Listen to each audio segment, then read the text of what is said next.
намайг Минжмаа гэдэг. Би сэтгэл зүйч. Эзэмшсэн мэрэгчлэрээ энэ нийгэмд эерэг нөлөөлөл үзүүлэхийг хүссэн болохоор хаана миний мэрэгчил хамгийн их хэрэгтэй вэ гэх асуултыг өөртөө олон удаа тавьсан. Хариултаач олсон. Энэ бол хамтарсан баг.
Амьдрал өрнөж байна.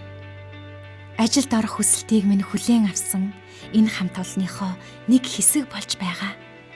Баярт өдөр. Сайн байна уу биш? Амрыг ирий гэж мэдчлэх сонирхон бас сайхан мэдрэмж. Алгуурхан урагшилж байгаа амьдралын энэ л мөчүүд. Ямар сайхан юм бэ?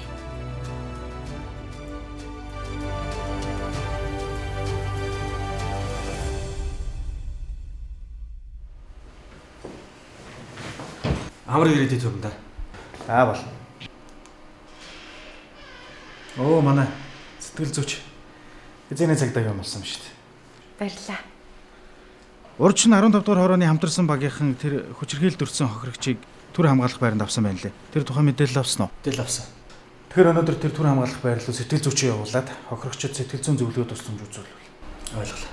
Тэгээд чухам ямар хүн хохирогч ямар хэргийн улмаас ирсэн байгааг надад илтгэр. Мэдлэг үздэг. Хохирогчид эрсдлийн үнэлгээ хийж мэднэ шүү дээ. Мэднэ. За, эрсдлийн үнэлгээ хийгээд надад илтгэр. За ойлголоо.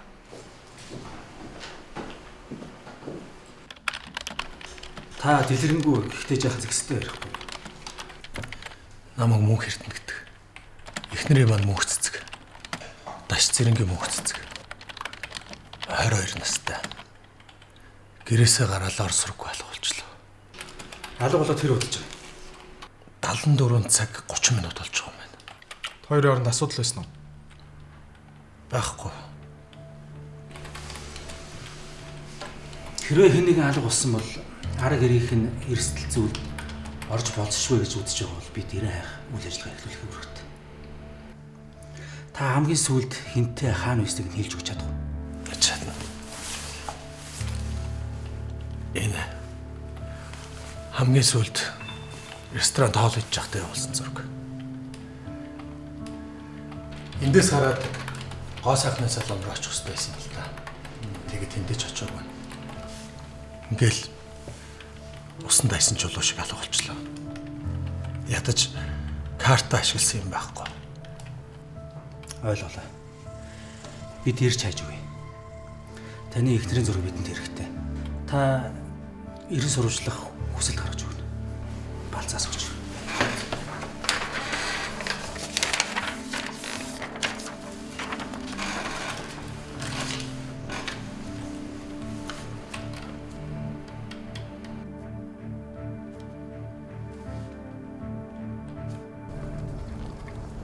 Шахмадаа. Нэгтээ айлын ихнэр гэртээ нэг 3 хоног ирэхгүй байхад бол олон шалтгаан байгаа үстэй. Тийм л дээ.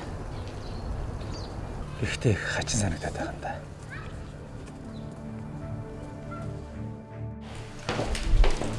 Орчин манайх дээр 15 дугаар хараа хэсгийн байцаагч үргэж ирсэн. Нилээн лайсан сүлцээ юм байлээ. Одоо л харин цаадах чинь нэг аяа хоолой тэгтэйгээ болж байна уу? Тийм. Яг яасан юм бол гэж. Мэдхгүй байна. Одоо л орж мэдгээс.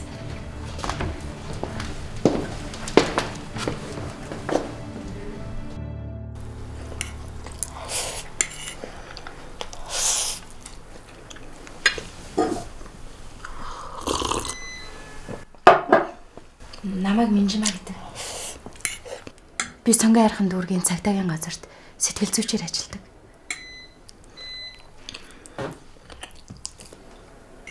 Таны хэн гэдэг юм бэ?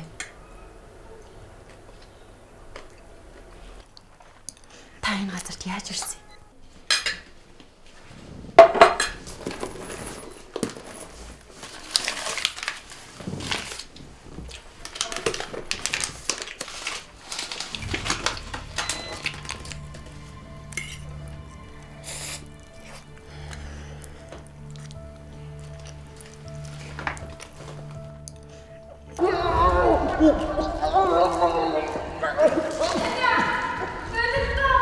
Ингэж ураг хахаа болчихлоо тэхүү.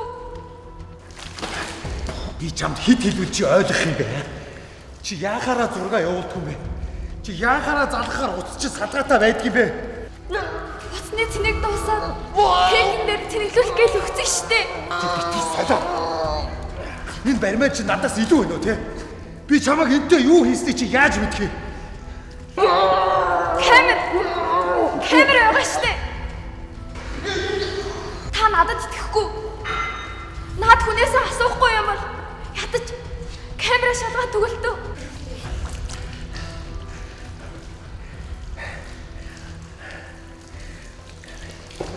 Хэд чамайг зураг явуулахгүй бол хэрвээ залгахад утсаа авахгүй бол би арга гэрэх чинь ойлгоо. Ойлголоо. Би дахиж хизээж уцаа унтраахгүй. Би байнга зураг явуулдаг штэ.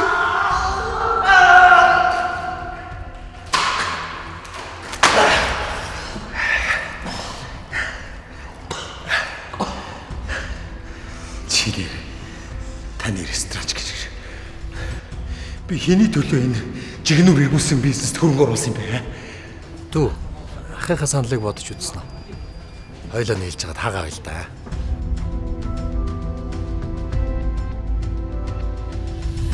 Нэр хаамаагүй яваад илгүй. Өдрөө олон энд л идчих.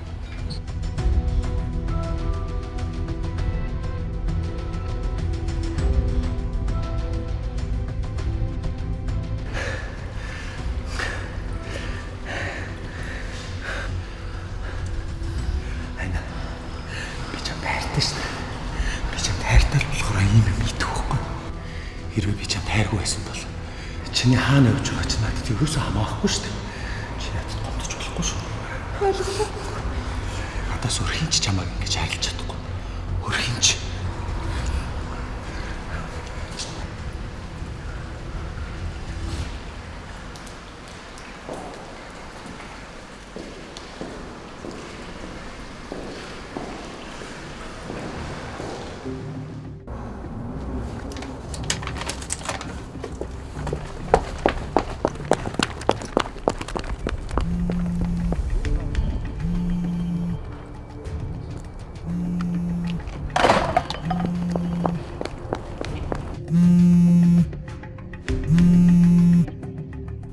Хүмүүс намайг аз жаргалтай юугаар ч чадахгүй сайхан амьдардаг л гэж боддог. Гэтэл үндэ тэнд миний гэсэн юу ч байхгүй. Би их юм хүсдэггүй штэ. Зүгээр л инээмсэглэж суугаад энэ тэнцүү ярилцаж суухыг л хүсдэг. Та тэгээд энэ 3 өдрөд таана байсан юм бэ? Би карта хэрэглэвэл төхөрт маань мэдээлэл очино. Тэгээд эхний 2 өдөр эмэг зүйлтэй тавиад дэм бодолд онсон. Танд нөхөрч юу н гар үрдэг байсан уу? Үгүй. Гэр бүлийн хүчирхийлэл гэдэг чинь ганцхан бие махбодны хүчирхийлэл байдгүй шүү дээ. Санхүүгийн, сэтгэл санааны, хянах зан үйл ингээ маш олон төрөл байдаг. Харин таны хувьд хамтарсан багийг сонгож хамгаалах байранд ирсэн чинь маш сайн хэрэг болсон байна. Шүүхийн шийдвэр гартал эндээ тайван байж байна. Одоо бид нар таны төлөө ажиллах болно. Хэрвээ танд санхүүгийн ямар нэгэн хэрэгцээ гарвал манайхаас танд зориулж сургалт явуулж өгье. Тэгжээч та өөрийн гэсэн орлоготой хин нэгнээс хараат бас болно шүү дээ. Хин ч хизээч хүчирхийллийн ямар нэгэн хэлбэрийг төвчээд байгаад байж болохгүй шүү. Би дахиж тийшээ очимооргүй байна уу? Та надад туслаа штэ төхөө.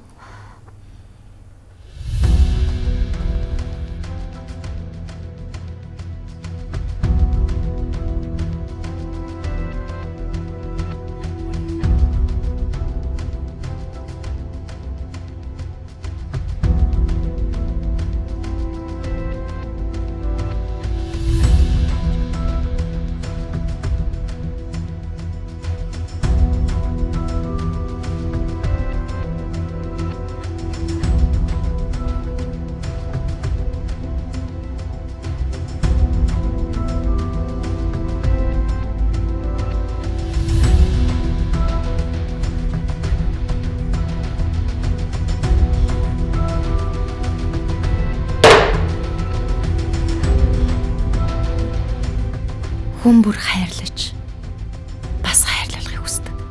Гэтэл бид хайрыг өөрөөр ойлгох юм. Зарим нь хардаж, хатуу болцол тавьж, хараа хяналц тогтоож, хянах зан үйлийн хүчирхийлэл үйлдэж байгаагаа хайрлаж байна гэж андуурч байна. Үнэн дээр хайр ганцхан утгатай биш гэж юу? Хүн хүнээ хамгаалах, хамгаас илүү хүндлэх нь л хайр биш гэж юу?